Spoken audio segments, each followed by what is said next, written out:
Você viu que a NTT atualizou ali a tabela do piso mínimo de frete ali nos últimos dias, né? É bem recente essa atualização. E eu tenho certeza que você provavelmente já foi ali, já baixou, já deu uma olhada no que mudou, né? Viu a questão ali dos coeficientes, dos cálculos, recalculou os fretes que você vai ter que atualizar com os clientes, enfim. A ideia desse vídeo que eu quis trazer, devido às dúvidas ali que a gente recebe, não é falar sobre cálculo, né, do frete ali, do que alterou, enfim, pelo contrário. Eu quero falar aqui hoje, trazer hoje para você sobre o que acontece depois da atualização, que muitas vezes pode gerar, assim, muito atrito, né, e é uma parte onde eu vejo que gera também muitas dúvidas, né? Porque muitas vezes ali as negociações podem ter problemas com o cliente, né? Pela forma como a gente fala, como a gente passa ali para ele a questão do valor, aumento, enfim. Então o objetivo desse vídeo é muito simples, é ajudar você a comunicar esse tipo de atualização, vamos falar assim, quando muda de valor, enfim, de uma forma que fortaleça, vamos dizer assim, o relacionamento com o cliente, ao invés de quê? Ao invés de transformar uma conversa, que às vezes pode ser algo simples, numa discussão sobre preço e até às vezes num problema mais sério de perder o cliente, que a gente sabe que tem pessoas que levam essa questão de informar valores, enfim, muito a sério, né? Bom, a primeira coisa é não saia enviando a atualização para todo mundo que está na sua carteira de cliente, tá? Primeira coisa, você precisa identificar quais clientes realmente tiveram alteração. Eu aqui tive clientes que tiveram e outros que não. Então, quando você faz isso, você organiza melhor as suas prioridades e, de fato, você vai fazer o quê? Você vai dedicar mais atenção às negociações que realmente precisam acontecer. Ou seja, você não perde tempo ali, né, falando com quem não tem necessidade de mudar valores, enfim. A segunda coisa é o quê?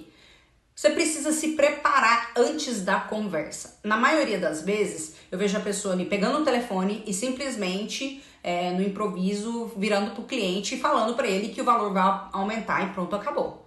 Não faz isso, tá? Reserva ali alguns minutinhos para você organizar, né, com o cliente, o que você vai explicar para ele, quais as dúvidas que esse cliente pode ter, né, ou os clientes podem ter.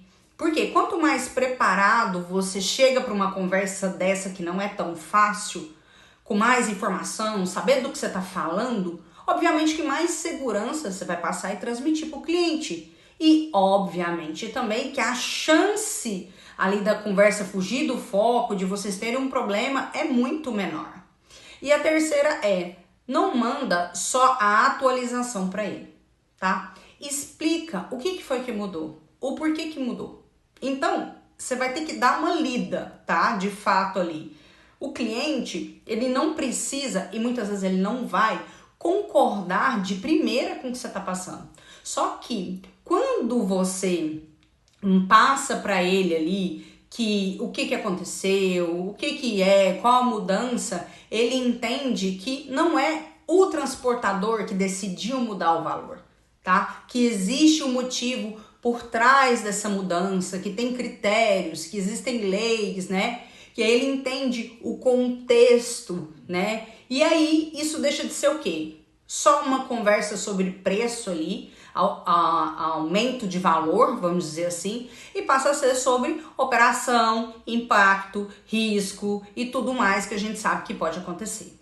A quarta coisa é nunca termine a conversa com esse cliente só falando do valor. Primeira coisa, pergunta para ele se ficou alguma dúvida, né? Se precisar, às vezes, remarcar de novo para conversar, porque tem outra pessoa que precisa saber, antes de alterar o valor e tal, faça, tá? Marque um próximo passo, sempre. Porque muitas vezes o cliente, quando você faz isso, ele não vai lembrar apenas ali do valor. Ele vai lembrar a forma como você conduziu a conversa. Eu sempre pergunto para o cliente como é que tá a operação, mudou alguma coisa e tal, para a gente entender. Porque de fato é isso que fortalece um relacionamento comercial que a gente tem a longo prazo, né? E não só ali a questão de mandar para ele o valor e ele tem que alterar e ponto, acabou, né? E agora eu quero ouvir de você, como tem ocorrido aí nos últimos dias essa atualização, passar para o cliente, né? Essas mudanças, essa atualização de valor. Eles estão aceitando, está sendo difícil explicar, está sendo difícil para o cliente entender, para repassar a questão de valores. Eu quero que você me fale aqui nos comentários, porque eu gosto de entender essas experiências, eu acho que é sempre bom a gente estar compartilhando. Bom, esse é um vídeo para que você entenda e para que você não tenha receio, muitas vezes, de ali falar com o cliente sobre valor, mas que, de fato, a gente saiba falar com o cliente sem causar um atrito, sem causar um problema, né? Que é a parte da venda consultiva que a gente fala. Obviamente que, assim, a questão de ter o ajuste, de ter que ter o ajuste ali, é uma coisa que não tem como questionar, é uma questão de lei e tudo mais. Mas a forma como a gente passa isso para o cliente torna isso muito diferente, a experiência dele diferente, sabe? E faz com que a gente seja melhor compreendido e tenha menos atritos. Bom, se esse vídeo fez sentido para você, eu peço que você se inscreva no canal, ative o sininho, porque toda semana eu tô trazendo aqui dicas, informações, estratégias, né, sobre venda de frete, relacionamento com o cliente, para que você consiga de fato melhorar aí as suas abordagens e vender mais. Um abraço e até o próximo vídeo.